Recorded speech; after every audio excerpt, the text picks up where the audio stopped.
Global IT के YouTube channel पे आप सभी का एक बार फिर से स्वागत है। आज हम लोग स्टार्ट करने वाले हैं जो हम लोग की फिटर थ्योरी की क्लासेस चल रही थी आईटी सेकेंड ईयर के लिए, उसका पार्ट 28 सॉल्व करेंगे। जो मैं आपको क्वेश्चंस कराऊंगा उसका पीडीएफ आपको कहां से मिलेगा, उसके लिए आपको इस वेबसाइट पे विजिट करना पड़ेगा www.globalit.org। इस वेबसाइट पर जाकर के आप बिल्कुल आसानी से पीडीएफ डाउनलोड कर सकते हैं। कैसे डाउनलोड करना है मैं थोड़ा सा आपको यहाँ पे बता देता हूँ। आपको अपने मोबाइल फोन पे गूगल में सर्च करना है ग्लोबल आईटी। जैसे ही सर्च करेंगे आपको पहली वेबसाइट मिल जाएगी globalIT.org के नाम से। आपको इस पर क्लिक कर लेना है। क्लिक करेंगे नया टैब कुछ इस तरह से ओपन होगा।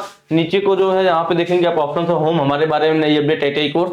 ठीक है, नॉर्मली आपके फोन में ऑप्शन दिखाई नहीं देंगे, उसके लिए राइट साइड कॉर्नर में 3 डॉट बना हुआ है, आपको यहाँ पे क्लिक कर लेना है। जैसे क्लिक करेंगे सारे ऑप्शन आपके सामने होंगे। यहाँ से आपको आईटी कोर्स पे क्लिक करना है। आईटी कोर्स पे क्लिक करेंगे कई सारे ऑप्शन आपके सामने आ जाएंगे। यहाँ से फिर आपको फिटर थ्योरी पे क्लिक कर लेना है। फिटर थ्योरी पे क्लिक करेंगे नया टैब कुछ इस तरह से ओपन होगा। नीचे को स्लाइड करेंगे, 2 ऑप्शन है fitter theory first year second year. आप सेकंड ईयर के सेकंड ईयर पे क्लिक कर लीजिए। क्लिक करेंगे नया टैब कुछ इस तरह से ओपन हो जाएगा। नीचे हम लोग स्लाइड करेंगे तो यहाँ पे हमें जो भी पीडीएफ है सब यहाँ पे बिल्कुल आसानी से मिल जाएगा। ठीक है, देखिए लिखा है fitter theory second year PDF question bank, सारे पार्ट यहाँ अपलोड है। जिस पे क्लिक करेंगे वो वाला पार्ट आपका डाउनलोड हो जाएगा। चलिए हम लोग चलेंगे आज अपने पहले क्वेश्चन की तरफ। आज का हमारा पहला क्वेश्चन है, वह विज्ञान क्या है जिसके तहत आप वायु के गुणों और अनुप्रयोग का अध्ययन करते हैं। ठीक है, what is the science that you study the properties and application of air. भाई हम एयर के प्रॉपर्टीज के बारे में, उसकी यूज के बारे में किस चीज के अंतर्गत पढ़ेंगे। मैंने आपको स्टार्टिंग में बताया था कि हम लोग पढ़ रहे हैं यहाँ पे क्या, हाइड्रोलिक और न्यूमेटिक। दो चैप्टर हमारे सिलेबस में है, 2 चैप्टर के बारे में हमें पढ़ना है, हाइड्रोलिक एंड न्यूमेटिक। हाइड्रोलिक कब बोलेंगे, देखिए दोनों में तरल पदार्थ यूज, तरल ऊर्जा यूज की जाती है। लेकिन हाइड्रोलिक कब बोलते हैं, जब हम उसमें फ्लूइड एनर्जी के रूप में हम लोग क्या यूज करें, द्रव या ऑयल को यूज करें। लिक्विड या ऑयल को फ्लूइड एनर्जी के रूप में यूज किया जाए तो वह हमारा क्या हो जाता है, हाइड्रोलिक वाला सिस्टम हो जाता है। न्यूमेटिक सिस्टम कब करते हैं, जब हम लोग कंप्रेस्ड एयर या फिर गैसों का अध्ययन करते हैं। कंप्रेस्ड एयर एवं गैसों का यूज करते हैं तो वही हमारा क्या होता है, न्यूमेटिक वाला होता है, न्यूमेटिक सिस्टम होता है। तो यहां में पूछा था भाई वायु के गुणों के मतलब एयर के बारे में, एयर या गैस के बारे में किसके अंतर्गत अध्ययन किया जाएगा, न्यूमेटिक सिस्टम के अंतर्गत किया जाएगा। किसके अंतर्गत, न्यूमेटिक सिस्टम के। हाइड्रोलिक सिस्टम कब होता, जब यह ऑयल की बात करता, लिक्विड की बात करता, तब हमारा क्या होता, हाइड्रोलिक सिस्टम होता। ठीक है, चलिए नेक्स्ट क्वेश्चन पे चलेंगे। अगला कह रहा है परफेक्ट वैक्यूम के संबंध में कौन सा दबाव मान मापा जाता है। देखिए परफेक्ट वैक्यूम का मतलब है, परफेक्ट वैक्यूम का मतलब है आदर्श निर्वात।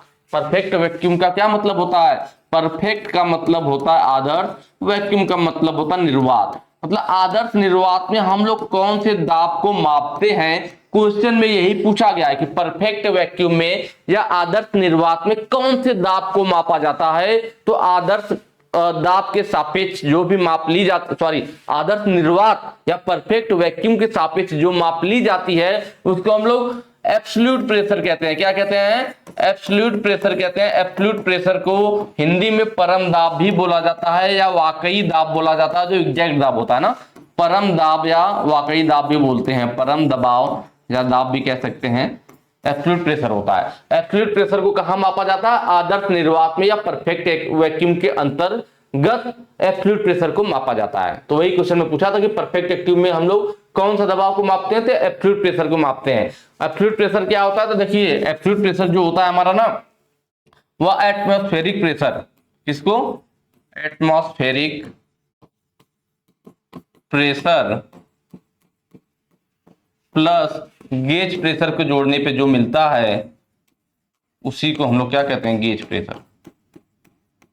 इन दोनों को ही जोड़ने पे जो प्राप्त होता है वो एब्सोल्यूट प्रेशर। मतलब यह वाकई, जैसे आप गेज, आप भाई कोई भी दाब मापने के लिए आप जो देखते हैं ना उसमें गेज लगा होता है, क्या गेज प्रेशर लगा होता है जिसमें लोग दाब को पढ़ते हैं। तो वह जो दाब दिखाता है वह एब्सोल्यूट प्रेशर नहीं है, वाकई मतलब एक सही वाला दबाव नहीं है, क्योंकि वह जो दाब को दिखाता है गेज प्रेशर, वह जो हमारा वायुमंडल, क्योंकि हमारे ऊपर जैसे मैं हूं, आप हो या कोई वस्तु रखी हुई है, सबके ऊपर हमेशा एक दबाव काम करता है जो कि वायुमंडलीय दबाव होता है, जिसको एटमॉस्फेरिक प्रेशर कहते हैं। ठीक है, तो जो हमारे इंस्ट्रूमेंट होते हैं वह वायुमंडलीय दबाव को ऊपर का दाब मापते हैं। वायुमंडलीय दबाव, जैसे आप जो हमारा गेज प्रेशर है उसको अगर आप नॉर्मल रखे हो, कोई प्रेशर उसमें नहीं दे रहे, नॉर्मल है तो उसका मान 0 दिखाएगा, जबकि सच्चाई तो यह है कि उस इंस्ट्रूमेंट के ऊपर हमारा एटमॉस्फेरिक प्रेशर लग रहा है, वायुमंडलीय दबाव लग रहा है, लेकिन उसकी रीडिंग हमारा गेज प्रेशर नहीं दिखाता है। जब हमारा गेज प्रेशर कब दिखाएगा, जब वायुमंडलीय दबाव से ज्यादा उसके ऊपर दाब बढ़ेगा, तब उसमें हमारी रीडिंग दिखाना शुरू करता है। तो अगर वाकई में दाब पूछा जाए तो हमें मालूम है कि जो गेज प्रेशर का दाब है उसमें जब हम लोग एटमॉस्फेरिक प्रेशर, वायुमंडल के दबाव को जोड़ेंगे तो वह दोनों दबाव जोड़ देंगे, तब उसका एब्सोल्यूट प्रेशर कहलाएगा, परम दबाव कहलाएगा या वाकई दाब कहलाएगा, कि जो वाकई इसका एक्चुअल में दाब है वह यह है। ठीक है, जो भी दबाव है उसमें एटमॉस्फेरिक प्रेशर को जोड़ दीजिए, जब हमें वास्तविकता वाला पता चलेगा। ठीक है, तो वही है यहाँ पे देखिए गेज प्रेशर। गेज प्रेशर क्या होता है, जो एटमॉस्फेरिक प्रेशर के ऊपर जो दबाव होता है उसको गेज प्रेशर कहते हैं, और वैक्यूम प्रेशर को सक्शन प्रेशर भी बोला जाता है, चूसड़ दाब। वैक्यूम प्रेशर को सक्शन प्रेशर भी बोलते हैं। सक्शन प्रेशर का मतलब होता है चूसड़ दाब। ठीक है, यहां वाला तो क्लियर हो गया ना। परफेक्ट वैक्यूम में किसको नापते हैं, एब्सोल्यूट प्रेशर को मापते हैं। तो जब हमारा दबाव वायुमंडलीय दबाव के नीचे हो तो माइनस में रहेगा, उसे निगेटिव गेज दाब बोलेंगे या उसी को वैक्यूम प्रेशर बोलते हैं। तो जब हमारा दबाव वायुमंडलीय दबाव से ऊपर है तो वह गेज प्रेशर कहलाता है, और जब वही हमारा, या पॉजिटिव गेज प्रेशर भी कहते हैं, पॉजिटिव गेज प्रेशर भी बोलते हैं। और जब वही दबाव हमारा वायुमंडलीय प्रेशर से नीचे हो, वायुमंडलीय दबाव से अगर हमारा नीचे का दाब है तो उसको हम लोग निगेटिव गेज दाब या फिर वैक्यूम प्रेशर या सक्शन प्रेशर बोलते हैं। वायुमंडलीय दबाव के नीचे का दाब सक्शन प्रेशर या वैक्यूम प्रेशर, वायुमंडलीय दबाव के ऊपर का दाब गेज प्रेशर। तो अगर यही हमें एब्सोल्यूट प्रेशर निकालना पड़ जाए, एब्सोल्यूट प्रेशर वैक्यूम प्रेशर वाले में तो क्या होगा, तो क्योंकि एटमॉस्फेरिक प्रेशर से वो नीचे का दाब होता है तो उसको हमें घटाना पड़ेगा। उसको क्या, जो भी हमारा दाब होगा atmospheric pressure, atmospheric pressure minus vacuum pressure, minus vacuum pressure. ठीक है, तो ये हो जाएगा एब्सोल्यूट प्रेशर हमारा। जब हमारा वैक्यूम के साथ होगा, गेज के साथ होगा तो पॉजिटिव, और जब वैक्यूम वाला होता तो वायुमंडलीय दबाव को नीचे होता है इसलिए घटाना पड़ते हैं। गेज प्रेशर वायुमंडलीय दबाव के ऊपर होता है इसलिए उसमें जोड़ना पड़ता है। ठीक है, चलिए नेक्स्ट क्वेश्चन पे चलेंगे। कह रहा है कम एफर्ट के साथ लोड को मूव करने के लिए किस शब्द का उपयोग किया जाता है। Which system is used to move load with less effort. कम एफर्ट के साथ किसका यूज किया जाता है, तो कम एफर्ट के साथ हमारा न्यूमेटिक सिस्टम होता है। हाइड्रोलिक सिस्टम मैंने बताया हमेशा भारी काम के लिए यूज किया जाता है और हल्के कामों के लिए न्यूमेटिक सिस्टम यूज किया जाता है। तो कम एफर्ट या हल्के कामों के लिए न्यूमेटिक सिस्टम, तो यहाँ पे ऑप्शन कौन सा सही हो जाएगा, ए सही हो जाएगा, न्यूमेटिक। और हाइड्रोलिक कब सही होता, जब यह अधिक एफर्ट की बात करता, भारी वर्क की बात करता, तब हमारा हाइड्रोलिक सही हो जाता। नेक्स्ट क्वेश्चन पे चलेंगे। अगला कह रहा है वायु चलित के अनुप्रयोगों के नीचे कौन सा प्रवर्तन है, मतलब which actuation is under the application of pneumatic. Application of pneumatic, pneumatic जो है हमारा उसके एप्लीकेशन कौन से, यूजेज कौन से है उसकी बात कर रहा है। ठीक है, अनुप्रयोग कौन से है किसके, न्यूमेटिक के। तो देखिए न्यूमेटिक की जो अनुप्रयोग होते हैं ना, वायु चलित के जो अनुप्रयोग होंगे हमारे, एप्लीकेशन ऑफ न्यूमेटिक, न्यूमेटिक्स, इनके जो एप्लीकेशन कौन कौन से है, तो देखिए पहला हो गया हमारा एक ढकेलना और खींचना, यह इसका एप्लीकेशन हो गया। ढकेलना खींचना को हम लोग इंग्लिश में क्या कह सकते हैं, पुश पुल। ठीक है, दूसरा उठाना गिराना, यह इसका एप्लीकेशन हो गया। तीसरा चढ़ाना उतारना, चढ़ाना उतारना। चौथा झुकाना। यह सब किसके हो गए, हमारे न्यूमेटिक के एप्लीकेशन हो गए। तो यहाँ पे देखिए ऑप्शन में कौन सा, इन चारों में से जो हमने चारों लिखा है इनमें से कोई एक ऑप्शन में मिलेगा। तो देखिए ऑप्शन में ड्रैग, तो ड्रैग तो मैंने कहीं आपको बताया नहीं, क्लोज वाला भी नहीं बताया, ओपन वाला भी नहीं बताया है। क्या पुश, देखिए यहाँ पे ना ढकेलना खींचना, ढकेलने का मतलब क्या, पुश करना, खींचना का मतलब पुल करना। तो देखिए ढकेलना का मतलब पुश करना होता है, तो पुश वाला ऑप्शन में है तो ऑप्शन बी सही हो जाएगा, क्योंकि भाई इतने सारे इसके एप्लीकेशन है न्यूमेटिक के, तो कौन सा वाला मैच किया, पुश वाला वहां ऑप्शन में दिया हुआ था, पुश वाला हमारा सही हो जाएगा। नेक्स्ट क्वेश्चन पे चलेंगे। अगला कह रहा है किस प्रणाली में तरल को संचरित द्रव के रूप में प्रयोग किया जाता है। देखिए पूछा ना, किस प्रणाली में तरल को संचरित द्रव के रूप में, which system uses liquid as transmitting fluid. भाई तरल को हम लोग ट्रांसमिटिंग फ्लूइड के रूप में किसमें यूज करते हैं? द्रव को बात करें, लिक्विड को ट्रांसमिटिंग फ्लूइड के रूप में किसमें यूज किया है? मैंने बताया आपको, लिक्विड या आयल को ट्रांसमिटिंग फ्लूइड के रूप में हाइड्रोलिक सिस्टम में यूज किया जाता है, जबकि न्यूमेटिक सिस्टम में वायु या गैसों को यूज किया जाता है, कंप्रेस्ड एयर या गैसों को यूज किया जाता है न्यूमेटिक में। जब भी लिक्विड, द्रव या तेल की बात आएगी तो वह क्या कहलाएगा? हाइड्रोलिक वाला कहलाएगा। तो ऑप्शन बी यहां पे सही हो जाएगा, हाइड्रोलिक सिस्टम। न्यूमेटिक कब होता? जब यहाँ पे वायु की बात करता या कंप्रेस्ड वायु की बात करता, कंप्रेस्ड एयर की बात करता, गैस की बात करता, तब यह हमारा न्यूमेटिक वाले में आता। ठीक है, चलिए नेक्स्ट क्वेश्चन पे चलेंगे। अगला क्या है, चित्र में दिखाया गया है। क्या दिखाया गया? देखिए चित्र में, देखिए यहाँ पे एक आदमी के द्वारा दिखाया जा रहा है, यहाँ पे देखिए इसको ढकेलने की कोशिश किया जा रहा है, काम किया जा रहा है, और एक यहाँ पे दिखा रहेगा, दो चीजें है ना। तो यहाँ पे पिस्टन टाइप एक तरह आपको दिख रहा होगा, और यहाँ से जब प्रेशर पड़ेगा तो आगे को जाएगा। तो ये क्या है हमारा? देखिए एक है कि मैकेनिकल वर्क होगा, मैकेनिकल होगा तो हाइड्रोलिक। भाई मैकेनिकल चीज चलेगी, जैसे पंप होता है, घूमता है, तो मैकेनिकल वर्क करता है।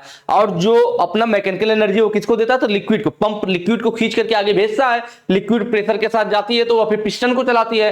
तो पंप घूमा, पंप ने अपना मैकेनिकल एनर्जी यूज किया, मैकेनिकल एनर्जी को कहां उसने दे दिया? जो द्रव था उसको खींचा और उसको प्रेशर दे दिया। अपना मैकेनिकल एनर्जी किसको दे दिया? द्रव को दे दिया, द्रव ऊर्जा में बदल दिया, और द्रव हमारा हाइड्रोलिक वाले में चला गया। तो वही है कि जो हमारा मैकेनिकल होता है और हाइड्रोलिक सिस्टम में किया गया काम होता है। क्या होता है? मैकेनिकल और हाइड्रोलिक सिस्टम में किया गया काम। नेक्स्ट पे चलेंगे। अगला कह रहा है हाइड्रोलिक सर्किट का क्या नाम है? यह सर्किट दिखाया गया है और पूछ रहा है कि इस हाइड्रोलिक सर्किट का नाम क्या? ध्यान से सर्किट को हम देखेंगे। यहाँ पे थोड़ा नाम आपको नहीं दिख रहा होगा तो मैं लिख देता हूँ, यह लिखा हुआ है QR। यहाँ पे क्या लिखा हुआ है? QP। ठीक है, यह दो चीजें हो गई। देखिए यहाँ पे ये दिखा रहा है, यह सर्किट आपको शायद क्लियर दिख रही होगी, नहीं दिख रही तो एक बार मैं हल्का सा बना देता हूँ, इस पे लाइनें खींच देता हूँ तो बिल्कुल क्लियर दिखने लगेगा, है ना।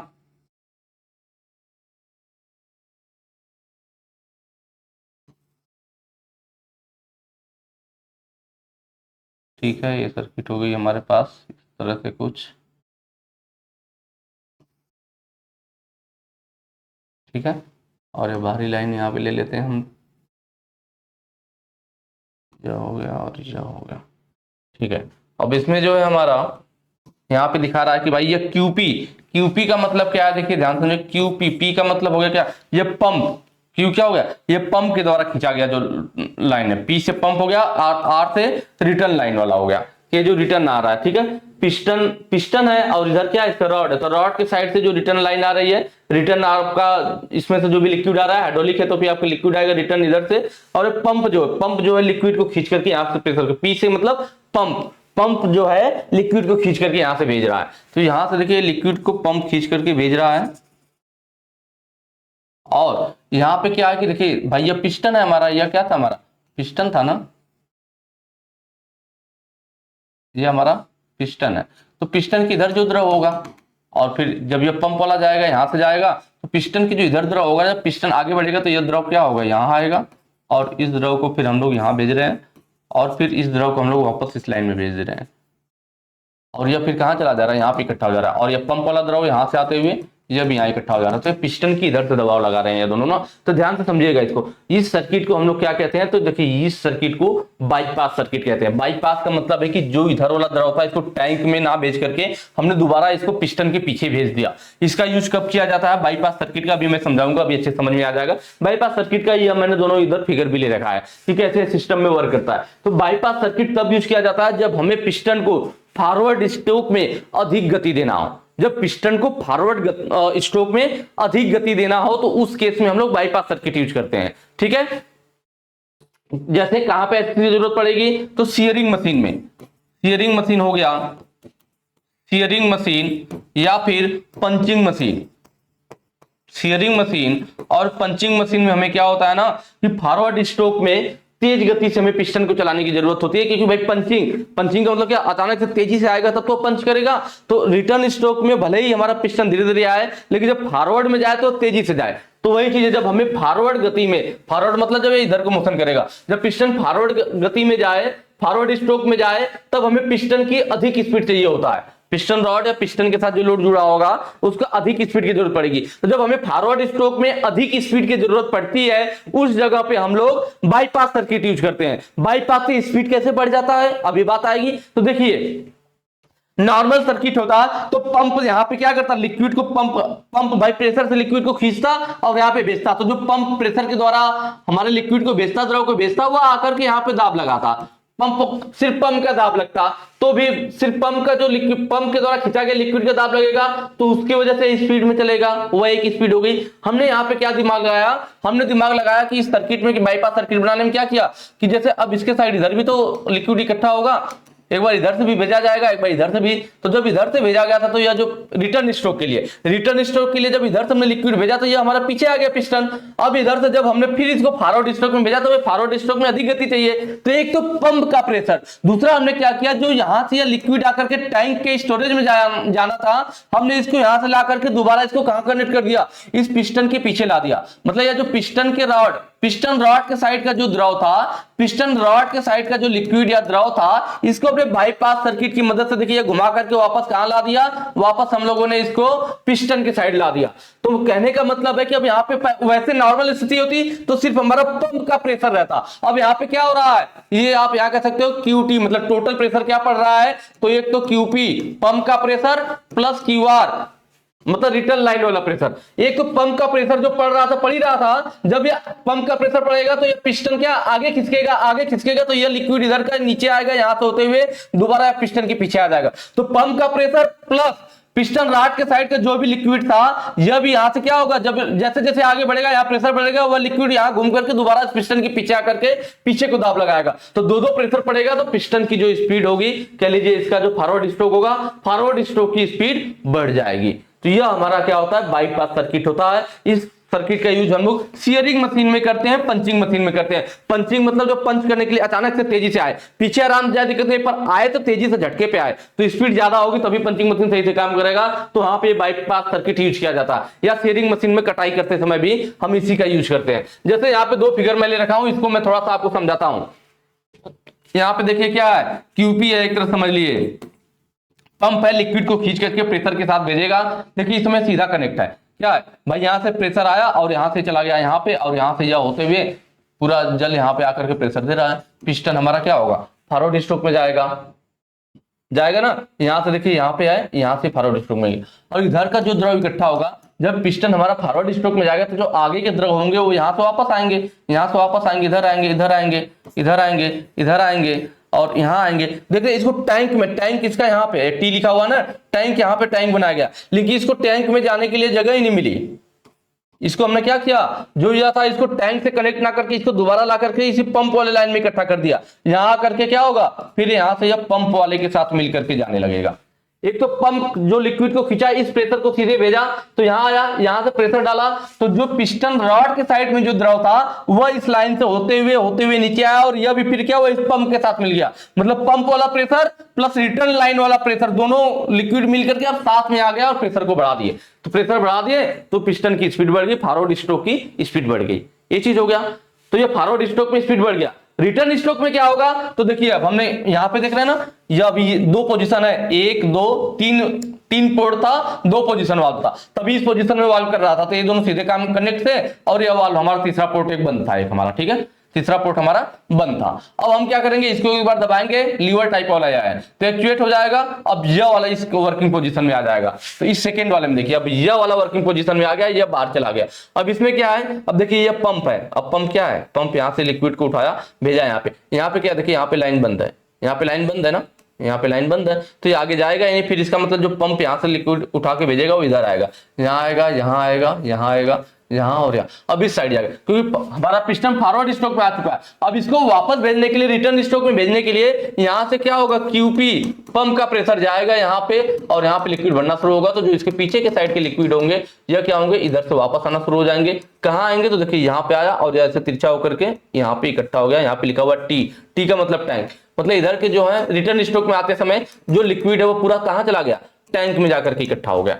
तो सिर्फ हमारा यहाँ पे कौन सा प्रेशर काम किया, रिटर्न स्ट्रोक के टाइम सिर्फ क्यूपी मतलब बस पंप वाला प्रेशर काम किया ना, जबकि रिटर्न स्ट्रोक के टाइम, क्योंकि रिटर्न जा रहा, देखिए एरो दिखाया ना कि हमारा पिस्टन रिटर्न जा रहा है, लेकिन जब पिस्टन हमारा फॉरवर्ड मोशन में आगे की तरफ जा रहा था तब क्या हुआ था, तब देखिए क्यूपी हमारा पंप का प्रेशर था प्लस रिटर्न लाइन का भी, यह जो लिक्विड था यह वापस आकर के कहा, इस पंप के साथ ही मिल गया था। मतलब यहाँ पे हमारा QP plus QR return line वाला और प्रेशर वाला दोनों मिलकर के यहाँ प्रेशर लगा रहे थे तो स्पीड बढ़ गई थी, जबकि यहाँ सिर्फ क्यूपी वाला जा रहा है, जो रिटर्न आ रहा था वह अलग, देखिए रिटर्न आते आते यहाँ स्टोरेज में टैंक में इकट्ठा हो गया, इसके साथ नहीं मिलाया गया। तो यह सिस्टम होता है बाईपास सर्किट का, इस तरह काम करता है। फॉरवर्ड स्ट्रोक में जो रिटर्न लाइन वाला है, मतलब जो पिस्टन रॉड के साइड का लिक्विड है और जो प्रेशर के द्वारा दोनों एक साथ मिलकर के जाकर के पिस्टन के पीछे काम करते हैं और उसकी स्पीड को बढ़ा देते हैं। और रिटर्न स्ट्रोक में क्या होता है, यहाँ पे हम वाल्व को एक्टिवेट करते हैं तो रिटर्न स्ट्रोक में क्या होगा, अभी बदल जाएगी इसकी सिचुएशन। रिटर्न स्ट्रोक में सिर्फ प्रेशर जाएगा, किसका, पंप का प्रेशर जाएगा और इधर से जो होगा लिक्विड वह टैंक में स्टोरेज हो जाएगा। तो यह बाईपास सर्किट का काम था, ठीक है, समझ में आया होगा। अब आगे देखेंगे, देखिए 5/2 है, 4/2 है, 3/2 है, इसको मैंने अगले पेज पे ले रखा है। यहाँ पे देखिए कौन सा है, तो देखिए 1 2 3 4 4 पोर्ट है ना, और 2 वर्ग बने हैं, मतलब 2 पोजीशन है, तो ये कौन सा हो गया हमारा, 4 पोर्ट 2 पोजीशन, 2 पोजीशन वाल हो गया, 4 पोर्ट 2 पोजीशन वाल, या इसी को हम लोग क्या कह सकते हैं, 4/2 वे वाल, ठीक है। पीछे देख लीजिए 4/2 वे सर्किट या 2 वे वाल्व, देखिए 4/2 वे पूरा सर्किट दिखाया गया है, इसलिए सर्किट बोल दिया, सिर्फ वाल्व की बात नहीं हो रही है, यहाँ किसकी हो रही है, पूरे सर्किट की बात हो रही है, तो इसलिए सर्किट बोल दिया 4/2 वे सर्किट। तो यह देखिए इसमें क्या हो रहा है, 4/2 वे सर्किट में एक बार यह वाला एक्टिव होगा, देखिए इस समय यह काम कर रहा है, तो जब यहाँ से हमारा यह जाएगा प्रेशर, यहाँ से देखिए प्रेशर पोर्ट से जाएगा, यह कहाँ चला गया, इधर से तिरछा चला गया, इस वाले में चला गया, इस वाले में चला गया, इस वाले में, और इधर लिक्विड इकट्ठा हो गया, और हमारा क्या होगा, जो डबल एक्टिंग सिलेंडर है, तो हमारा जो पिस्टन है ये पीछे रिटर्न स्ट्रोक में चला जाएगा, किधर चला जाएगा, रिटर्न स्ट्रोक में, और जो इसके पीछे लिक्विड इकट्ठा होगा वो यहाँ से वापस आएगा, यहाँ वापस आएगा, इधर देखिए टी लिखा हुआ, मतलब यह टैंक में चला जाएगा, ठीक है। जब इस पोजीशन में होगा भाई 4 पोर्ट 2 पोजीशन, तो दूसरे वाले पोजीशन में, पहले पोजीशन में आएगा तो क्या होगा, देखिए जब पहले पोजीशन में आएगा हमारा, तो अब यह वाला आएगा, जब पहले पोजीशन में आएगा तो यह वाला इससे यहाँ आगे आ जाएगा ना, तो देखिए सीधा सीधा, तब क्या होगा, यह इसके साथ ऐसे सीधा कनेक्ट हो जाएगा और यह वाला इसके साथ सीधा कनेक्ट हो जाएगा। मतलब अब जब हम यहाँ से लिक्विड भेजेंगे तो देखिए प्रेशर पोर्ट से यह सीधा चला जाएगा, यहाँ आके यहाँ पे इकट्ठा होगा, तो इधर से यह प्रेशर लगाएगा, यह आगे को फॉरवर्ड मोशन में जाएगा हमारा पिस्टन, और इधर जितने भी लिक्विड होंगे इधर से क्या करेंगे, वापस आएंगे, और देख रहे हैं बिल्कुल सीधा जुड़ा हुआ है, वापस आके ऐसे टैंक में चले जाएंगे। तो इस तरह से 2 पोजीशन में काम करता है 4/2 वे सर्किट। तो 4 पोर्ट और 2 पोजीशन, तो 4/2 वे सर्किट होगा, इससे हम लोग आसानी से पहचान जाएंगे। उसके बाद इसमें देखिए क्या है, तो 1 2 3 पोर्ट है, कितने पोर्ट है, 3 पोर्ट है, और कितने पोजीशन है, तो 2 वर्ग बने, एक पोजीशन या तो 2 पोजीशन है, मतलब आप कह सकते हो क्या, 3/2 वे सर्किट। तो इस तरह से देख करके पहचान जाएगा कि 3/2 वे सर्किट है, 4/2 वे सर्किट है। 5/2 वे सर्किट का बोलते हैं, बाकी सिस्टम यही रहेगा, यही हमारा जो क्या कंट्रोल वाल्व जो है यही हमारा चेंज हो जाएगा। अब यहाँ पे देखिए इस टाइप से आ जाएगा, इसकी जगह पे जैसे दो पोजीशन है, तो यहाँ पे भी देखिए 2 वर्ग है तो 2 ही पोजीशन है, क्योंकि 2 वे की बात हो रही है तो 2 पोजीशन होंगे। अब 5 पोर्ट होगा तब तो 5/2 वे बोलेंगे, तो यहाँ पे देखिए लिखा है ना 1 2 3 4 5, आप खुद से काउंट कर लीजिए, 1 2 3 4 5, टोटल कितने पोर्ट हो गए, 5 पोर्ट हो गए, और 2 पोजीशन है तो 5/2 है सर्किट। इसी सर्किट में यह वाला कंट्रोल वाल्व लगा दिया जाए तो फिर 5/2 है सर्किट हो जाएगा, ठीक है। नेक्स्ट क्वेश्चन पे चलेंगे। अगला कह रहा है द्रव के प्रवाह की दिशा को नियंत्रित करने के लिए कौन से वाल्व का उपयोग किया जाता है। देखिए पहला है flow control valve. Flow control valve का काम होता है स्पीड को कंट्रोल करना। जो हमारा पिस्टन है भाई, जो हमारा यह पीछे पिस्टन था, पिस्टन है और यह पिस्टन रॉड है, यह क्या है हमारा पिस्टन रॉड है, तो पिस्टन रॉड के साथ हमारा जो होता है लोड लगा होता है, पिस्टन रॉड के साथ हमारा लोड कनेक्ट होता है। तो लोड की कह लीजिए पिस्टन की या लोड की स्पीड को कंट्रोल करने के लिए, स्पीड को कम ज्यादा करने के लिए ही हम लोग क्या करते हैं, उसी को कम ज्यादा करने के लिए फ्लो कंट्रोल वाल्व यूज करते हैं। यह स्पीड को कंट्रोल करता है, ठीक है। इसमें कोई वर्ग वगैरह नहीं बना होता है, यह वाल्व फ्लो कंट्रोल वाल्व कुछ इस टाइप से दिखाया जाता है, ऐसे और ऐसे, इधर को ऐसे और ऐसे सिंबल होता है इसका, ठीक है। इसमें कोई वर्ग नहीं बनता है, किसके लिए, स्पीड कंट्रोल करने के लिए, किसको, स्पीड कंट्रोल करने के लिए फ्लो कंट्रोल वाल्व। जबकि नॉन रिटर्न वाल्व किस लिए यूज किया जाता है, देखिए क्या बोला, द्रव के प्रवाह की दिशा को नियंत्रित करने के लिए कह रहा, ठीक है। नॉन रिटर्न वाल्व किस लिए यूज किया जाता है, एक ही दिशा में प्रवाह होने के लिए, हमारे जो प्रवाह है वह एक ही दिशा में, वापस ना आए, नॉन रिटर्न, कि वापस लौटने ना दे, एक तरफ जाने तो दो, इधर से इधर मान लीजिए जा रहा है तो जाने दे, लेकिन उसको वापस ना आने दे, तो वो नॉन रिटर्न वाल्व या चेक वाल्व भी बोलते हैं। तो यहाँ जैसे इसका मैंने फिगर ले रखा है जिससे आपको समझ में आ जाए। देखिए नॉन रिटर्न वाल्व है, इसमें देखिए क्या होगा, इधर इन होना चाहिए था, इधर से इन, इधर से जब आप देखिए अभी क्या है, स्प्रिंग के प्रभाव में यह जो स्पूल टाइप का लगा हुआ है या इससे बिल्कुल होल के साथ बंद चिपका हुआ, पानी नहीं आएगा। लेकिन जब हम यहां से इन करेंगे, जब पानी का प्रेशर देंगे, जब पानी का प्रेशर पड़ेगा तो स्प्रिंग थोड़ी दबेगी और यह वाल्व अपना स्थान छोड़ देगा और लिक्विड यहां से प्रवेश कर जाएगा, प्रवेश करके इस पर हमारा निकल जाएगा। जब प्रेशर बढ़ेगा तो क्या होगा, जब प्रेशर बढ़ेगा तो हमारा यह जो वाल्व यहाँ पे बैठा हुआ, जो सीट हमारी यहाँ पे बैठी हुई सीट अपना जगह छोड़ देगी, इसको पोपेट कहते हैं, ठीक है। तो ये पोपेट या सीट जो है यहाँ से, भाई यहाँ से जब प्रेशर पड़ेगा पानी का तो ये स्प्रिंग के प्रभाव से यहाँ दबा हुआ है, ज्यादा प्रेशर होगा स्प्रिंग के प्रेशर से, जब पानी का प्रेशर ज्यादा होगा तो ये दब जाएगा और पानी हमारे इस पर निकलने लगेगा। पर जैसे ही आप यहाँ से पानी के फ्लो को बंद करोगे तो इधर का पानी वापस नहीं आ पाएगा, क्योंकि पानी का फ्लो बंद करते ही फिर स्प्रिंग प्रेशर लगाएगा और यह वाल्व आके यह पोपेट आकर के यहाँ होल पे टकराएगा और इसको बंद कर देगा। अब पानी अगर इधर से वापस आने की कोशिश भी करेगा, पानी इधर से वापस आने की कोशिश भी करेगा तो जब स्प्रिंग के प्रभाव से आके बंद कर दिया इसको, पानी इधर बाहर निकल ही नहीं पाएगा। तो मतलब एक ही साइड से बस पानी को इधर से इधर एंट्री करने देता है, वापस नहीं जाने देता है, इसलिए इसको नॉन रिटर्न वाल्व बोलते हैं। क्या बोलते हैं इसको? नॉन रिटर्न वाल्व बोलते हैं। प्रेशर कंट्रोल वाल्व, तो प्रेशर कंट्रोल वाल्व का काम क्या होता है? प्रेशर को कंट्रोल करना। इसे एक वर्ग द्वारा दिखाया जाता है। इसके सिंबल को क्या होता है? एक ही वर्ग बनाकर के इसी में सिंबल को दिखाया जाएगा, तो वो प्रेशर कंट्रोल वाल्व होता है, प्रेशर को कंट्रोल करने के लिए। Directional control valve, directional control valve को 2 या 3 भी होते हैं, जनरली 2 वर्ग के द्वारा या 3 वर्ग, भाई 3 पोजीशन होगा तो 3 वर्ग भी दिखाना पड़ेगा, ज्यादातर 2 वर्ग के द्वारा दिखा देते हैं। किसको? डायरेक्शनल कंट्रोल वाल्व को 2 वर्ग बना करके उस हिसाब से दिखाते हैं। ये जो पीछे हमने देखा था, ये जैसे 1 2 वर्ग बना है ना, इसमें भी 2 वर्ग बना है, इसमें भी 2 वर्ग बना है, तो 2 वर्ग बना है मतलब ये जो भी वाल्व दिखाए गए यहाँ पे, ये सब कौन से वाल्व है? डायरेक्शनल कंट्रोल वाल्व है। कौन से वाल्व है? डायरेक्शनल कंट्रोल वाल्व है। यह पिस्टन के, भाई यही डायरेक्शनल कंट्रोल वाल्व हो गया ना, यह क्या कर रहा था? यही तो कंफर्म कर रहा था कब पिस्टन फॉरवर्ड स्ट्रोक में जाएगा, कब रिटर्न स्ट्रोक में आएगा। यह डायरेक्शनल कंट्रोल वाल्व ही फिक्स कर रहा था, मतलब डायरेक्शनल कंट्रोल वाल्व ही पिस्टन के दिशा को फिक्स करता है कि कब फॉरवर्ड में जाएगा, कब रिटर्न में आएगा। या कह लीजिए जो डायरेक्शनल कंट्रोल वाल्व है यही हमारा 2 काम या मेन करता है। एक तो द्रव के प्रवाह के दिशा को बताता है, द्रव के प्रवाह की या द्रव के बहने की दिशा को कंट्रोल करता है कि द्रव को किधर से किधर बहना है। कैसे?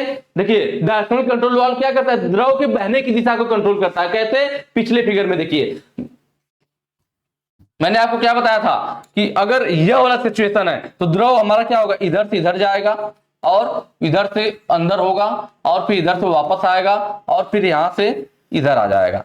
तो द्रव इधर मतलब यहां आकर के सीधा ना जाकर के इस साइड चला जाएगा, इधर से इधर आ जाएगा। और अगर यही हम लोग क्या करेंगे, जब इसको एक्टिवेट करेंगे, दबाएंगे, जब यह वाला हिस्सा यहां आ जाएगा तब क्या होगा? तब यहाँ पे सीधा बिल्कुल जुड़ जाएगा। अब ये सीधा जुड़ जाएगा ऐसे और ऐसे। अब क्या होगा? अब द्रव यहां से तिरछा ना जाकर के अब द्रव सीधा निकल जाएगा और इधर से वापस आएगा और यहां से भी सीधा निकल जाएगा। तो द्रव की बहने की दिशा, कि द्रव को सीधा बहना है या तिरछा बहना है, कौन कंफर्म कर रहा है? कौन निश्चित कर रहा है? ये जो डायरेक्शनल कंट्रोल वाल्व है यही सुनिश्चित कर रहा है कि द्रव की बहने की दिशा कौन होगी। तो यही मैं आपको बता रहा था कि जो डायरेक्शनल कंट्रोल वाल्व होता है 2 वर्ग के द्वारा जनरली दिखाते हैं और यह द्रव के बहने की दिशा को बताता है एक तरह से। और दूसरा यह भी बताता है कि द्रव के बहाव की शुरुआत करना व बंद करना, शुरुआत करना एवं बंद करना। भाई डायरेक्शनल कंट्रोल वाल्व की मदद से हम लोग द्रव के बहाव की शुरुआत कर सकते हैं। भाई दबाएंगे तो द्रव बहने लगेगा, दबा देंगे एक बार तो फिर द्रव बहना बंद हो जाएगा। तो द्रव के बहाव की शुरुआत करना और उसको बंद करना भी किसका काम है? डायरेक्शनल कंट्रोल वाल्व का काम है। तो ये दोनों चीजें भी हमें ध्यान रखनी है। यहाँ पे क्या पूछा था? द्रव के प्रवाह की दिशा को नियंत्रित करना। देखिए द्रव के बहने की दिशा को नियंत्रित कौन कर रहा है? डायरेक्शनल कंट्रोल वाल्व कर रहा है। ऑप्शन डी सही हो जाएगा, वही पूछा भी था।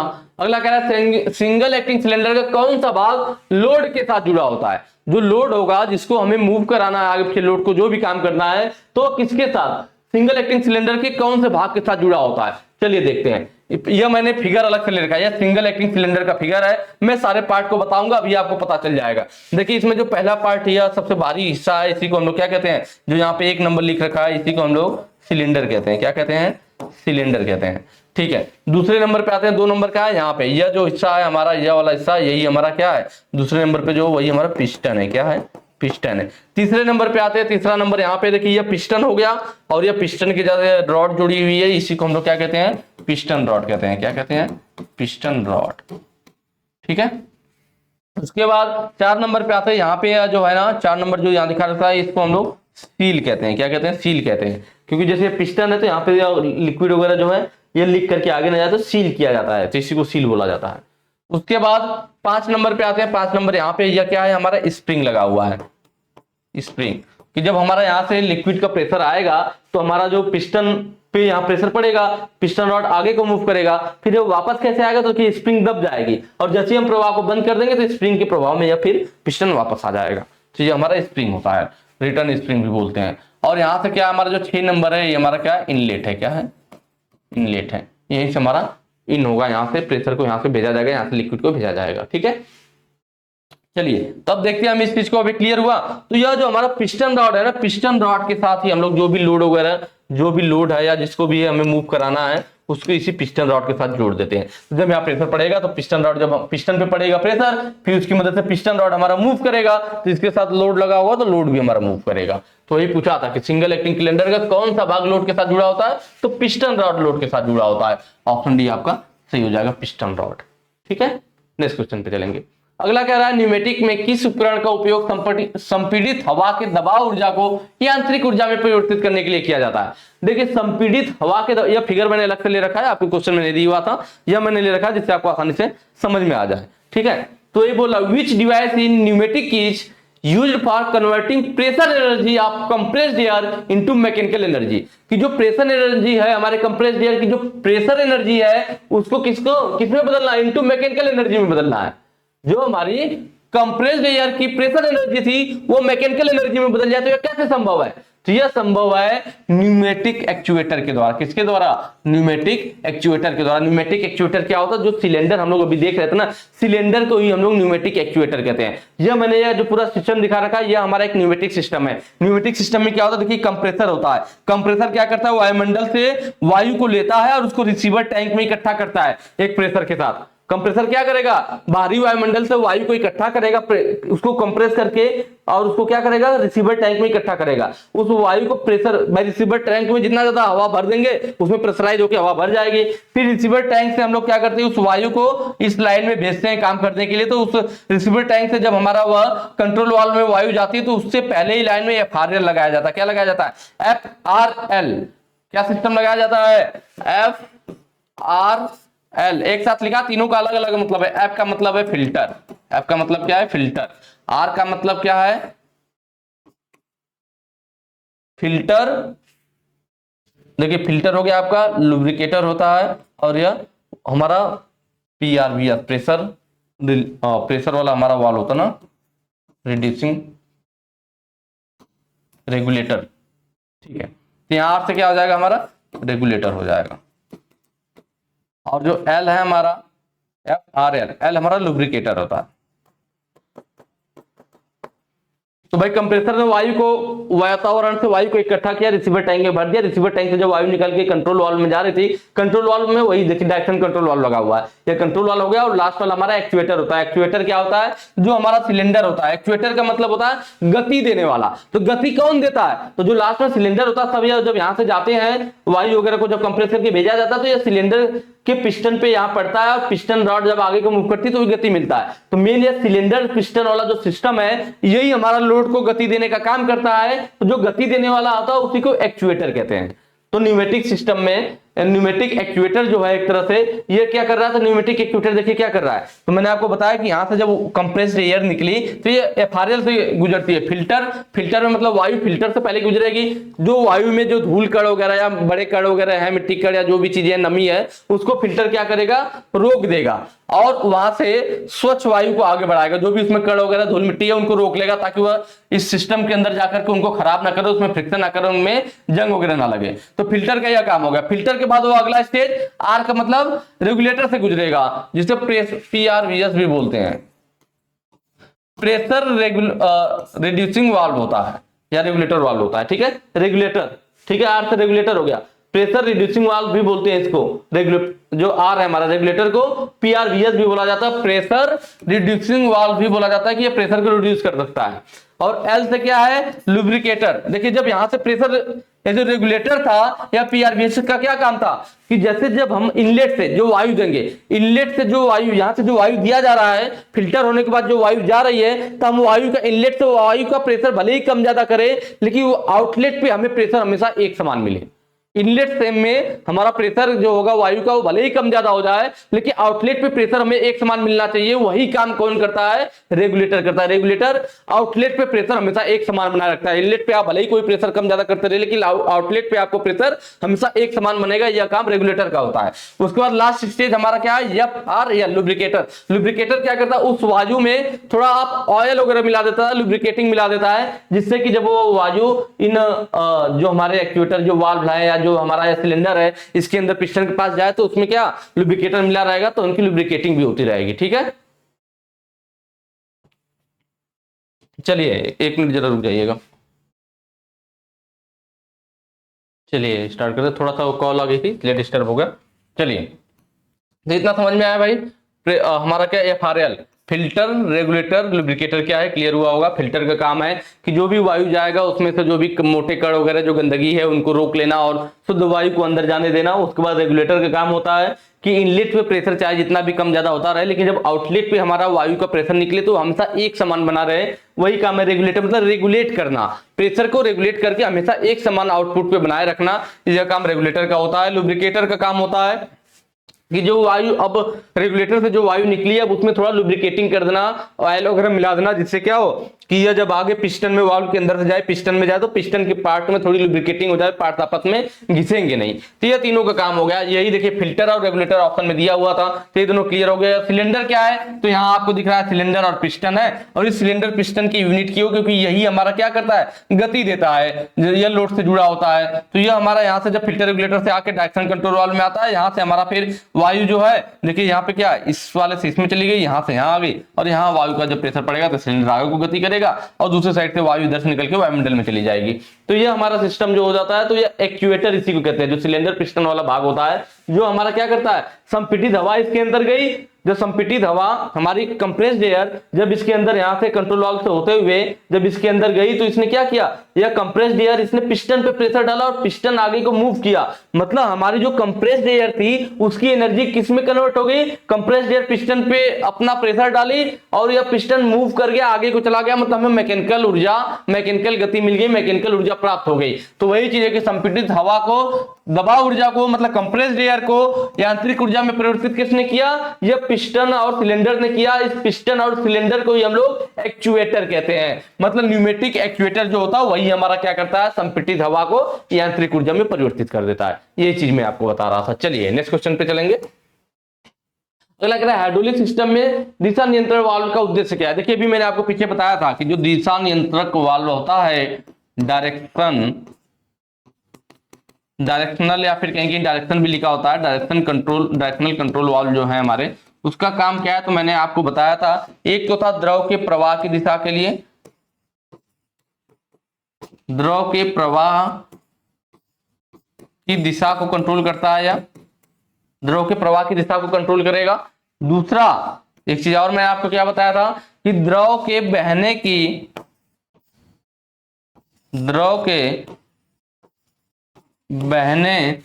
की शुरुआत करना और बंद करना, शुरुआत करना एवं बंद करना, यह काम भी हमारा किसका है, यह काम भी हमारा इसी का है। हाइड्रोलिक में जो हमारा लगा होता है क्या, डायरेक्शनल कंट्रोल वाल्व।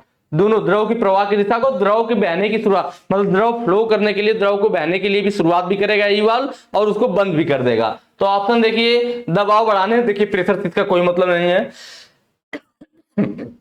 प्रेशर को घटाना, देखिए प्रेशर से इसका कोई मतलब भी नहीं है। कंट्रोल द वाल्व, वाल्व को कंट्रोल करना यह भी अलग चीज हो गया। वाल्व को कंट्रोल नहीं करता है, यह द्रव की प्रवाह की दिशा को कंट्रोल करता है और द्रव के बहने की शुरुआत करना और बंद करना उसको कंट्रोल करता है, ना कि वाल्व को कंट्रोल करता है। पहला ऑप्शन क्या, ओपन और क्लोज, तो ऑप्शन ए सही हो जाएगा। ओपन और क्लोज का मतलब क्या हो गया कि द्रव के बहने की दिशा की शुरुआत करना द्रव के बहने की शुरुआत एवं बंद करना, मतलब शुरुआत करना का मतलब ओपन करना और बंद करने का मतलब क्लोज करना, यही काम किसका है, डायरेक्शनल कंट्रोल वाल्व का है। तो ओपन और क्लोज वाला ऑप्शन हमारा ये सही हो जाएगा। ठीक है, नेक्स्ट क्वेश्चन पे चलेंगे। अगला कह रहा है रैम का उपयोग हाइड्रोलिक लीनियर एक्चुएटर में कहां किया जाता है। देखिए हाइड्रोलिक लीनियर एक्चुएटर में कहां किया जाता है, तो जो हमारा रैम होता है ना, रैम का उपयोग हम लोग करते हैं एलिवेटर जैक में। किसमें करते हैं, यहाँ पे जो ऑप्शन दे रखा है एलिवेटर जैक, एलिवेटर जैक हो गया या ऑटोमोबाइल या फिर ऑटोमोबाइल्स, एलिवेटर जैक और ऑटोमोबाइल्स में हम लोग क्या करते हैं, रैम का उपयोग करते हैं हाइड्रोलिक लीनियर एक्चुएटर में। लीनियर मतलब जो रेखीय गति करते हैं, तो हाइड्रोलिक लीनियर एक्चुएटर में हम लोग जो रैम का उपयोग करते हैं हमेशा वर्टिकल लंबवत करते हैं। यहाँ आपको फिगर में दिख रहा, फिगर मैंने आपको ले रखा है समझाने के लिए। देखिए यहाँ पे रैम है, रैम क्या है, रैम के साथ ये लोड लगा हुआ है। तो एलिवेटर जैक, जैसे आपने जैक देखा होगा हाइड्रोलिक जैक ना, हम लोग उसको दबाते हैं, हाइड्रोलिक जैक ऐसे दे ऊपर उठता जाता है। जैसे ट्रक वगैरह के पहिए वगैरह को उठाने के लिए हाइड्रोलिक जैक यूज किया जाता था। ठीक है, तो हाइड्रोलिक जैक को हम लोग ऐसे ऐसे प्रेशर करते जाते हैं तो उसमें ऑयल नीचे बढ़ता जाता है और हाइड्रोलिक जैक धीरे धीरे ऊपर उठता जाता है। और फिर जो जितना भी भारी वजन होगा, भारी वजन को, क्योंकि भारी वजन जब उठाना होता है तब हम लोग हाइड्रोलिक सिस्टम यूज करते हैं। तो जैक की मदद से हम लोग भारी वस्तुओं को, भारी सामानों को उठा लेते हैं। ट्रक वगैरह के पहिए बदलने हैं तो उसकी मदद से, जैक की मदद से उठा दिया जाता है। तो हाइड्रोलिक जैक का मतलब जब हम लोग उसको दबाते हैं ऐसे तो प्रेशर साइड से ना, तो उसमें नीचे से लिक्विड बढ़ता है। क्या बढ़ता है, ऑयल बढ़ता है। ऑयल क्या करेगा, फिर ऑयल की प्रेशर की वजह से वो जो हमारा हाइड्रोलिक जैक में जो रैम लगी होगी, रैम ऊपर को उठने लगेगी और उससे हमारे ट्रक या जो भी उसमें वजन रखा होगा वो उड़ जाएगा। तो वही चीज एलिवेटर जैक में या ऑटोमोबाइल्स में यूज किया जाता है। जैसा कि यहाँ फिगर में दिखाया गया, ये हमारा क्या है, एलिवेटर जैक एक तरह से हो गया, और इसमें देखिए ये रैम लगा हुआ है। ये हमारा क्या है, देखिए तो ब्लैक कलर ही रहेगा तो पता भी नहीं चलेगा। कलर को हम लोग करते हैं चेंज, कलर को करते हैं चेंज। ये हमारा क्या है, ये देखिए रैम लगा हुआ। मैंने बताया रैम हमारा कैसे रहेगा, रैम हमारा लंबवत लगा होगा। ठीक है, और यहाँ से देखिए फ्रॉम पंप, या पंप से इसमें ऑयल भेजा जाएगा। जब ऑयल यहाँ पे भरेगा, जैसे जैसे ऑयल भरेगा या क्या करेगा, रैम को ऊपर उठाने लगेगा। रैम के ऊपर यहाँ पे हमारा क्या रहेगा, लोड रहेगा। तो जब रैम ऊपर उठेगा तो इसके साथ हमारा लोड भी ऊपर उठ जाएगा। फिर जब हमें रैम को नीचे करना है ना, तो नीचे करने के लिए हमें कोई भी प्रेशर, जैसे भाई हमेशा क्या था, जो सिलेंडर थे हमारे, सिलेंडर को आगे पीछे करने के लिए या तो स्प्रिंग के प्रभाव में वापस आता था, या तो डबल एक्टिंग सिलेंडर होता था। तो एक बार इधर से द्रव भेजते थे तो यह आगे को इसको फॉरवर्ड मोशन में ले जाता था, फिर जब इधर से द्रव भेजते थे तो रिवर्स में, दोनों साइड से द्रव भेजना पड़ता था, लिक्विड भेजना पड़ता था। लेकिन इसमें ऐसा नहीं है। इसको ऊपर उठाने के लिए हमने क्या किया, यहाँ से फ्रॉम पंप से हमने ऑयल भरा, या रेड कलर का ऑयल देखिए भर गया, ऑयल भरा, ऑयल के प्रेशर से रैम ऊपर उठ गया, इससे लोड को इसने ऊपर उठा दिया। फिर जब हमें इसको नीचे ले आना, रैम को नीचे ले आना है, तो हम कुछ नहीं करेंगे, पंप को बंद कर देंगे। तो जो रैम का वजन है, रैम का वजन भाई गुरुत्वाकर्षण की वजह से वो नीचे की तरफ गिरेगा।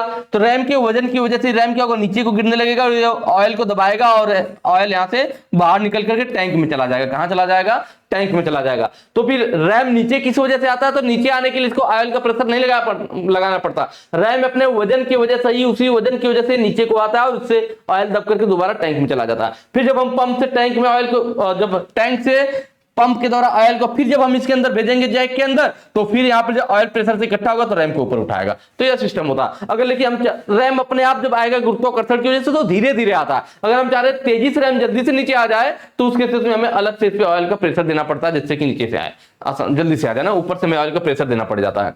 जनरली हम लोग जो इसमें ट्रक वगैरह में यूज करते हैं ना, तो देखते हैं आप लोग जल्दी जल्दी दबाते हैं तो हमारा नीचे से प्रेशर ऑयल का जाता है और रैम हमारा उड़ जाता है या जैक ऊपर को उठा देता है। फिर निकालने के लिए क्या करते हैं, बस नॉर्मल हम लोग ढीला कर देते हैं, धीरे धीरे अपने आप रैम अपने प्रेशर की वजह से धीरे धीरे दबता है और ऑयल हमारा वापस आ जाता है टैंक में और रैम नीचे दब जाता है। तो ये हमारा एलिवेटर जैक और ऑटोमोबाइल्स में यूज किया जाता है। रैम का उपयोग करते हैं ना हाइड्रोलिक लीनियर एक्चुएटर में, क्योंकि ये रेखीय गति, ऊपर नीचे सीधा गति कर रहा है तो रेखीय गति कर रहा है। क्लियर हुआ होगा। बाकी देखिए ऑयल पंप क्या है, तो ऑयल पंप हमारा ऑयल को भाई यहां तक पहुंचाने के लिए, प्रेशर ऑयल में प्रेशर के द्वारा उसको पहुंचाने के लिए। हाइड्रो मोटर तो मैंने आपको बताया था, देखिए हाइड्रो मोटर और हमारा क्या था, सिलेंडर था। सिलेंडर का काम क्या था, सिलेंडर जो सिलेंडर था, सिलेंडर के साथ हमारा पिस्टन जुड़ा होता है। तो लीनियर मोशन के लिए, जब हमें लीनियर मोशन चाहिए हो, रेखीय गति चाहिए हो, लीनियर मोशन मतलब रेखीय गति चाहिए हो, तब हम लोग सिलेंडर यूज करते हैं। सिलेंडर वाला सिस्टम, सिलेंडर पिस्टन का जो सिस्टम था वो रेखीय गति के लिए था। जब हमें रेखीय गति चाहिए होता है तो हम लोग सिलेंडर पिस्टन वाला सिस्टम यूज करते हैं। और जब हमें रोटरी मोशन चाहिए हो, घूर्णन गति, जब हमें रोटरी मोशन चाहिए हो, तब हम लोग हाइड्रो मोटर यूज करते हैं। ध्यान दीजिएगा, कई बार पूछ सकता है कि जब हमें लीनियर मोशन की जरूरत है तो हम लोग सिलेंडर यूज करेंगे, सिलेंडर पिस्टन जो होता है हमारा। और जब हमें रोटरी मोशन की जरूरत हो, सिस्टम वही रहेगा, जितने भी ये सिस्टम होते हैं ना, सिस्टम सब वही रहेगा, बस एक्चुएटर बदल जाएगा। जैसे ये पूरा सिस्टम यही रहेगा, हमें लीनियर मोशन चाहिए हम सिलेंडर यूज कर लेंगे, हमें रोटरी मोशन चाहिए तो सिलेंडर की जगह पे हाइड्रोमोटर यूज कर लेंगे, बाकी सिस्टम वही रहेगा, सिस्टम में कोई चेंजेस नहीं आएगा। ठीक है, तो वही चीज है हमारा। हाइड्रोमोटर कब यूज होगा, जब रोटरी मोशन घूर्णन गति की जरूरत हो तो हाइड्रोमोटर यूज किया जाता है। चलिए नेक्स्ट क्वेश्चन पे चलेंगे। अगला कह रहा है कि तेल के हाइड्रोस्टेटिक दबाव द्वारा किस ऊर्जा को परिवर्तित किया जाता है। भाई हाइड्रोस्टेटिक दबाव, जो तेल का हाइड्रोस्टेटिक दबाव होता है उससे हम किस ऊर्जा को, तो मैकेनिकल ऊर्जा को तो परिवर्तित करते हैं। भाई वो प्रेशर लगाता है, पिस्टन आगे को मूव कर जाता है, तो मैकेनिकल एनर्जी तो होती है, तो हम किसको परिवर्तित करते हैं, मैकेनिकल एनर्जी को। चलिए अगला क्वेश्चन, एक दिशा में प्रवाह को ब्लॉक करना, दूसरी दिशा में द्रव के प्रवाह की अनुमति देने के लिए। मैंने बताया था, अभी पीछे बताया था कि एक ही दिशा में प्रवाह होने देता है, वापस नहीं आने देता है। वही कह रहा है कि which valve block flow in one direction, कि एक डायरेक्शन में ब्लॉक कर देगा, allow free flow in the other direction. एक मिनट रुक जाइए थोड़ा सा, ठीक है। क्या कह रहा है, एक दिशा में प्रवाह को ब्लॉक करना और दूसरी दिशा में द्रव को बहाने की अनुमति देने के लिए किस वाल्व का उपयोग किया जाता है। तो वही देखिए, मैं आपको बताया था नॉन रिटर्न वाल्व या चेक वाल्व कहते हैं। इसमें देखिए क्या हो रहा है हमारा, या इन होगा हमारा यहाँ पे कि भाई इधर से जब हमारा पहले जो हमारा पोपट है वो पूरा छिद्र के साथ चिपका हुआ है, जिससे कि हमारा कोई भी लिक्विड नहीं आएगा। ये स्प्रिंग के प्रभाव के द्वारा दबाव, तो स्प्रिंग का जो प्रेशर है, जब इधर से जो हमारा द्रव आएगा इसका प्रेशर इस स्प्रिंग के प्रेशर से ज्यादा हो जाएगा, तो यह पोपेट हमारा पीछे को हट जाएगा, पोपेट हमारा थोड़ा पीछे हट जाएगा और यहाँ से हमारा लिक्विड अंदर होकर के बाहर निकलने लगेगा। लेकिन जैसे ही हम यहाँ पे लिक्विड को बंद करेंगे, भाई एक ही डायरेक्शन में आ रहा है ना, हम सोचे इधर से इधर लिक्विड ले ले, तो इधर वाला प्रेशर, जैसे ही लिक्विड का बंद करेंगे फिर क्या होगा, प्रेशर कम होगा, तुरंत स्प्रिंग दबाएगी, पोपेट जाकर के दोबारा यहाँ हमारा छिद्र के साथ चिपक जाएगा। अब इधर का पानी अगर इधर वापस आना चाहे तो यह नहीं आ पाएगा, क्योंकि ये इसको चिपका रखा है, यहाँ पे वाल्व बंद है। या आकर के और प्रेशर लगाएगा तो ये और इससे चिपक जाएगा छिद्र से, तो ये पोपेट और चिपक जाएगा, तो पानी जाने की सवाल ही नहीं है। मतलब पानी एक ही दिशा में आएगा, वापस नहीं जा पाएगा, विपरीत दिशा में नहीं जा पाएगा, एक दिशा ब्लॉक रहता है, तो वह हमारा नॉन रिटर्न वाल्व होता है। ऑप्शन आपका सही हो जाएगा। ठीक है, 4x2 वे वाल्व, तो ये देखिए हमारा क्या 4x2 वे वाल्व है। भाई कितना है, 1 2 3 4 पोर्ट है, 4 पोर्ट हो गए तो 4 पोर्ट हो गए। और कितने पोजीशन है, 2 पोजीशन है। क्यों, क्योंकि देखिए ये वाला चित्र एक यहाँ बना है, 2 है, तो एक बार यहाँ पे है तो P से हमारा B में जा रहा है, A से हमारा T में जा रहा है। इसको आप दबा देंगे, ये वाला हिस्सा यहाँ चला जाएगा, यहाँ चला जाएगा, तो फिर हमारा क्या होगा, हमारा जो P से है A में आने लगेगा। फिर क्या होगा, P से A में आने लगेगा, और जो हमारा यहाँ बी वाला था ना, तो यह बी से फिर हमारा टी में जाने लगेगा। तो हमारा ये 4 पोर्ट और 2 पोजीशन, तो 4x2 वे वाल्व होता है। गेट वाल्व और ग्लोब वाल्व, यह पहले भी मैं आपको बता चुका हूं, पीछे की वीडियो में बहुत पहले आया हुआ था कि गेट वाल्व क्या होता है। तो देखिए यह गेट वाल्व है, इसमें बिल्कुल देखिए सीधा है, सीधे ऊपर ओपन हो जाएगा, या पूरा एक बराबर होता है गेट वाल्व। जबकि ग्लोब वाल्व वाला हमारा यह फिगर है, नीचे देखिए लिखा है, यह गेट वाल्व, यह ग्लोब वाल्व। ग्लोब वाल्व में देखिए यह आकृति यहाँ ऐसे आई हुई है और यह ऐसी आई, और इसके बीच में आकर के हमारा यहाँ पे सीट बैठ जाता है। जो गेट वाल्व हमारा यूज किया जाता है, या ज्यादातर लिक्विड वगैरह के लिए यूज किया जाता है, गेट वाल्व या तो हमारा मेन टैंक के पास में लगा होता है ज्यादातर, यह या तो हमारा पूरा खुला रहेगा या पूरा बंद रहेगा। इसकी मदद से हम लोग कभी भी द्रव को कंट्रोल करने की कोशिश नहीं करते हैं। गेट वाल्व या तो पूरा खुली स्थिति में रहता है या पूरा बंद स्थिति में रहता है, इसकी मदद से हम लोग कंट्रोल नहीं करते हैं। ठीक है, या तो यह पूरी खुली स्थिति में रहेगा या पूरा बंद स्थिति में रहेगा। यह हमारा गेट वाल्व है, देख रहे पूरा सीधा सीधा, ये पूरा का पूरा पानी जाने देगा, कोई भी अवरोध उत्पन्न नहीं करेगा जब यह खुल जाएगा तो। जबकि ग्लोब वाल्व क्या है, तो यह द्रव और गैस दोनों के लिए यूज किया जाता है। द्रव गैस दोनों के लिए, स्टीम के लिए, गैस मतलब भाप के लिए, द्रव और भाप या स्टीम के लिए, दोनों के लिए ग्लोब वाल्व यूज किए जाते हैं। इसमें यह सीट है, इसकी मदद से हम लोग द्रव या स्टीम को कंट्रोल भी करते हैं। इसको थोड़ा सा खोलेंगे तो थोड़ा थोड़ी जाएगा, ज्यादा खोलेंगे तो ज्यादा जाने लगेगा। ठीक है, तो ये हमारा क्या होता है, ग्लोब वाल्व होता है। लास्ट क्वेश्चन आज का हमारा, आमतौर पर हाइड्रोलिक बाईपास सर्किट का उपयोग कहाँ किया जाता है। देखिए जब बाईपास सर्किट आया था तो मैंने आपको बताया था इसका यूज 2 जगह पे करते हैं। कहाँ पे, सीयरिंग मशीन में करते हैं और पंचिंग मशीन में। मैंने 2 जगह बताया था, सीयरिंग में और पंचिंग में। कहाँ 2 जगह पे करते हैं, सीयरिंग में करते हैं, सीयरिंग में करते हैं और पंचिंग में करते हैं। 2 जगहों पे हम लोग हाइड्रोलिक, ये जो हमारा बाईपास सर्किट है इसका यूज करते हैं। इसका देखिए 1-2 नाम और उसको भी हम लोग जान लेते हैं ना।